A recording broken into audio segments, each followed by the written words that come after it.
क्योंकि एक हम भ्रष्टाचार से मुक्ति चाहते थे, किसी प्रकार हमारे देश का छुटकारा पाए। हम 70 साल से आज़ाद हो गए थे, लेकिन असली आज़ादी आज आप जाओगे किसानों के घर पर जाकर देखोगे ना, तो नून मिर्च के साथ रोटी खाते हैं जी वो।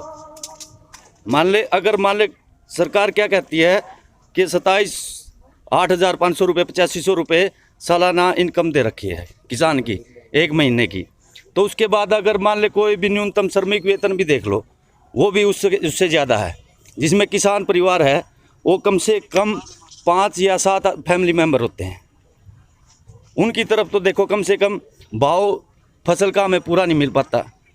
अगर मिलता है कहीं पे जाके पूरे देश की व्यवस्था की एक बार निजीकरण कर दिया, निजीकरण कर दिया। हमारी लड़ाई क्या थी आज़ादी के समय? हम निजीकरण से ही लड़ रहे थे।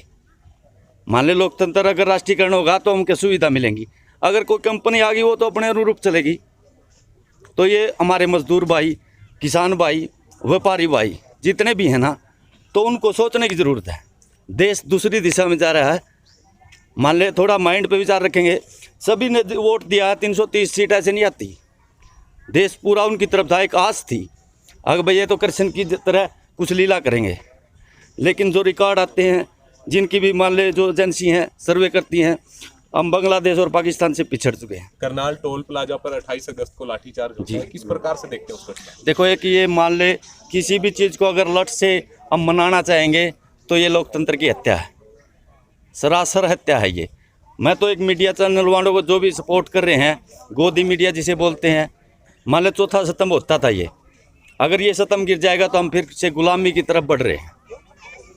अगर ऐसी स्थिति देश की रही तो 10 साल के बाद दिखा देंगे कहीं काम मिल जाए। बेरोजगारी बढ़ गई है, हर आदमी मान ले रोटी के लिए मोहताज हो जाएगा।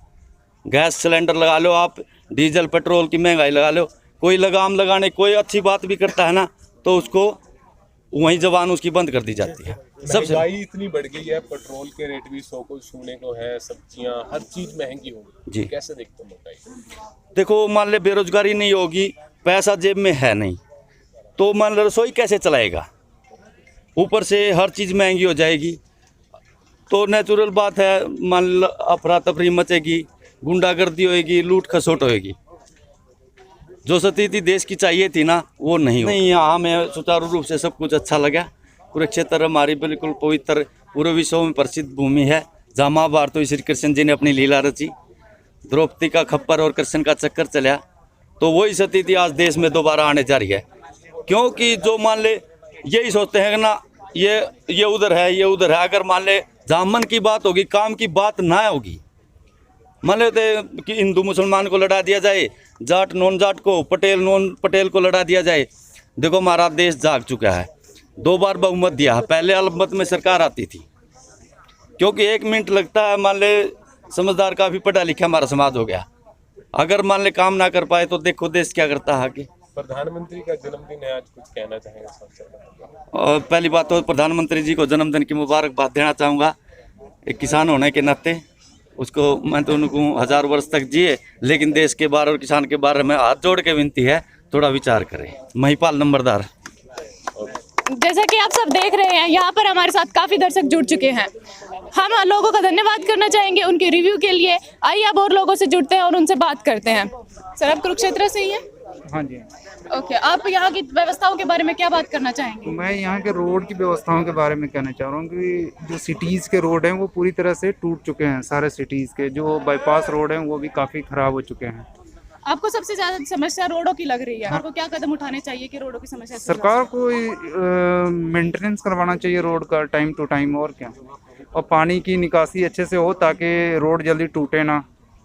दूसरी हमारे सामने जो सबसे बड़ी समस्या आ रही है वो महंगाई की। आप महंगाई के बारे में क्या बात करना चाहेंगे? महंगाई तो एक अभी मुझे ऐसा लग रहा है कि टेम्परेरी बेस पे है, क्योंकि कोविड के चलते थोड़ी देश की अर्थव्यवस्था ख़राब हो गई, फिर ठीक हो जाएगी। किसानों की समस्या देखिए जेन्युइन समस्या है, और इसके लिए गवर्नमेंट को एक नया इंफ्रास्ट्रक्चर तैयार करना चाहिए, क्योंकि जो किसान हैं वो अब ऑर्गेनिक कृषि की तरफ मूव करें। अब इन जो खाद वाली, इससे क्या हो रहा है कि कहीं ना कहीं जो किसानों को मर रहे हैं भारत में, तो किसान भी कहीं ना कहीं लोगों को मार ही रहे हैं एक तरह से। तो अब पूछिए कैसे, कि काफ़ी ज़्यादा रासायनिक खाद यूज करने से लोगों के जीवन में भी प्रॉब्लम आ रही है। हर जगह कहीं कैंसर और डिफरेंट तरह तरह की बीमारियां, लाइफ का कम होना, ये सब चीज़ें तो सरकार को सामाजिक विकास के लिए सभी को लेकर चलना जरूरी है। इन्वायरमेंट इस प्रकार का हो गया है कि जो रासायनिक खादें हैं उनके बिना खेती करना संभव नहीं है। उसको किस तरीके से आप नहीं, ऐसा बिल्कुल नहीं है कि रासायनिक खाद के बगैर खेती करना संभव नहीं है। ऑर्गेनिक खेती एक बार चीजें मान लीजिए कोई भी सिस्टम अगर गड़बड़ हो गई एवरेज कहाँ से नहीं, किसान के इतने ज़्यादा आजकल खर्चे हो चुके हैं। 1 एकड़ पे धान बोने का उसका 15,000 तक 20,000 तक उसका खर्चा आता है। उसको अगर 30 क्विंटल की पर एकड़ एवरेज नहीं मिल पाएगी तो वो कहाँ से अपने खर्चे पूरे करेगा, कहाँ से अपने बच्चों को पढ़ाएगा। वो ऑर्गेनिक और लोगों के बारे में सोचता वो रहेगा, उसके बच्चे भूखे मर जाएंगे। किसान का मंथली कोई इनकम नहीं आता है, वो गवर्नमेंट जॉब नहीं करता है, उसका हर महीने 50,000 रुपये सैलरी नहीं है। वो 2-4 एकड़ की अपनी किसी से जोतता है, उसी से अपने बच्चे पालता है। अगर उसकी 30 क्विंटल की एवरेज 35 क्विंटल की नहीं आएगी, वो बिल्कुल अपने खर्चे सहन नहीं कर पाएगा, आत्महत्या की तरफ जाएगा वो। ये ऑर्गेनिक कृषि किसान के लिए नहीं है। इस समस्या पर आप क्या कहना चाहते हैं? अगर 1 साल किसान अनाज नहीं उगाएगा, वो अपने घर के लिए उगाएगा, मिडिल क्लास लोग भूख से मर जाएंगे। कितने परसेंट को सरकार अनाज देगी? 3 किलो अनाज में जिसका 15 बच्चे हैं क्या होएगा? मैं जॉब करता हूँ इसमें अभी।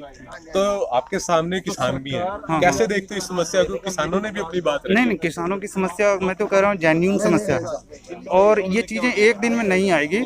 अगर जैसे इसमें जो सरकार ये सब्सिडी देती है, ये सारी चीज़ें देती है, तो रसायन ऑर्गेनिक खाद पे भी दे सकती है, और चीज़ों को थोड़ा सा इंफ्रास्ट्रक्चर को डेवलप किया जा सकता है। हमारे देश में ऐसा नहीं कि पैसों की इतनी कमी है, करप्शन को सरकार कम करके चीज़ों को ट्रांसपेरेंट बना के ये सुविधाएं दी जा सकती है देश में। ये चीज़ें मैंने देखी है और ये हो सकता है। हर एक डेवलप कंट्री जो है क्या है, हर चीज़ों को अगर आप देखिए, रोड है, सपोज रोड खराब है, अगर उसका इंफ्रास्ट्रक्चर सही से तैयार करके एक बार रोड बना दिया जाए तो बार बार इतनी रोड बनाने की जरूरत नहीं है। जैसे कि आप बात कर रहे हैं DAP का रेट और जो रासायनिक दवाइयां हैं इस वक्त इतनी महंगी हैं बाजार में, सब्सिडी होने के बावजूद भी किसान अगर एक स्प्रे भी करता है तो उसको 3 से 4 हजार रुपए पर एकड़ पड़ता है बस। रासायनिक खाद का उपयोग जैसे एक लिमिटेशन में हो, ठीक है, तो चीज़ें ठीक रहती है। और मैंने बताया कि अगर ऑर्गेनिक खाद की तरफ मूव करना है, कि हमें ऑर्गेनिक खेती करना है, तो सरकार को थोड़ी सब्सिडी देनी पड़ेगी किसानों को। वो चीज़ें थोड़ा इंफ्रास्ट्रक्चर तैयार करना पड़ेगा कि कैसे किसानों को हम पैसे ट्रांसफ़र करें, ताकि किसानों के पास हम कम से कम कॉस्ट में उसको ऑर्गेनिक खाद मिल सके और उसको खेती में जो है मिनिमम कॉस्ट लग सके। तो सरकार जो है इस तरफ मूव करेगी। अभी अब जैसे मान लिया अनाज का उत्पादन है, अब हम कह रहे हैं कि भाई 5 kg अगर एक मान लिया बीघे में अगर जितना भी उत्पादन हो, अगर उसकी उत्पादन दोगुनी भी हो जाए, ठीक है, लेकिन वो फसल कहीं जा नहीं रही, कहीं फसल कंज्यूम नहीं हो रहा है पूरे वर्ल्ड में। तो जब फसल कहीं कंज्यूम नहीं हो रहा है तो कहीं फसल की मांग ही नहीं है, तो वो फिर उसके रेट ऑटोमेटिक घट जाएंगे, चाहे आप कितना ही उपजा लो। तो इसके लिए है कि हम जो क्वालिटी ऑफ प्रोडक्ट है उसकी तरफ मूव करें, जहाँ दुनिया में डिमांड जिस चीज़ की है हम उसकी तरफ जाएं। ये कोई BP की दवाई लेने गया था, उसका मार्केट रेट 75 रुपये था। यहाँ एक सबसे फेमस मेडिकल स्टोर है रामा, उसने उसी दवाई की कीमत 2200 रुपये बोले आपको लेस करके मैं 1500 रुपये में दूंगा। उस पर नेट पे चेक की, उसकी कीमत 80 रुपये थी। क्या सरकार उस दवाई विक्रेता पे क्या एक्शन नहीं ले सकती जिसका मार्केट रेट 80 रुपये और वो बेच रहा है 2200 रुपये में? आम आदमी को क्या पता है स्टैंप कितने की लग रही है?